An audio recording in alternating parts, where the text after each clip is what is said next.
Les spéciales de l'info sur Sensation. Les spéciales de l'info sur Sensation. Je suis à l'association Les Maltraitances, moi j'en parle. Je suis avec Nathalie Cougny, présidente de l'association. Alors, lorsqu'un enfant dénonce des violences, le rôle de l'adulte doit-il être de minimiser la violence devant l'enfant pour ne pas l'inquiéter, ou alors adapter son discours pour lui expliquer la gravité sans le choquer, et comment faire? Alors, surtout pas minimiser. Déjà, croire l'enfant, déjà, ça c'est important, parce que par exemple, dans les violences sexuelles, un enfant invente rarement quand même des violences sexuelles. Mais surtout croire l'enfant, ça c'est la première chose à faire.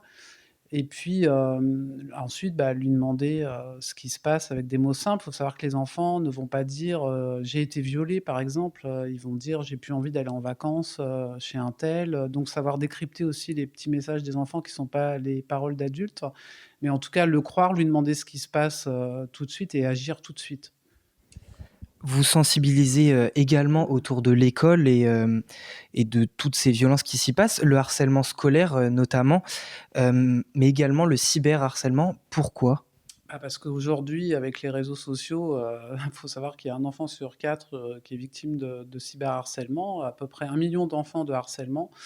Donc on sait malheureusement, il y a eu pas mal de cas récemment dans les médias de décès, de suicides d'enfants à cause de ça. Donc c'est hyper important de les sensibiliser, au cyberharcèlement et au harcèlement et de leur donner aussi les outils pour que ça s'arrête tout de suite et que les adultes aussi, parce que l'adulte a une responsabilité importante, ne pas minimiser là non plus.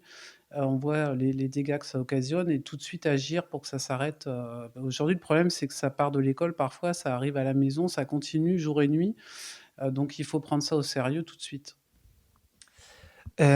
Sur internet est aujourd'hui accessible même aux enfants, aux plus jeunes. On l'a vu en 2023 avec un site dédié aux adolescents qui refermait en fait des adultes qui draguaient des jeunes filles, demandaient des photos et les faisaient chanter ensuite. Est-ce que les dangers et la violence sur internet fait ou fera partie de vos priorités de la sensibilisation? Alors ça fait partie de tout ce qu'on fait, auprès de la sensibilisation auprès des enfants et notamment aussi, on leur dit qu'il ne faut pas envoyer de photos. Il faut savoir qu'aujourd'hui, ça c'est pour les parents, une photo sur 2 publiée de leur enfant, est prise par des pédocriminels. Donc 1 sur 2, donc c'est énorme. Donc on leur dit aussi de ne pas publier de photos et surtout pas de photos dénudées, que ça reste définitivement sur internet, c'est très difficile à faire enlever.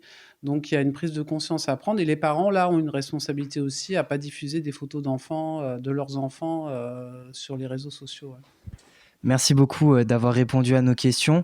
Pour plus d'informations, vous pouvez vous rendre sur le site internet, excusez-moi, les-maltraitance-moij'enparle.fr et on se retrouve bientôt sur Sensation pour plus de thématiques.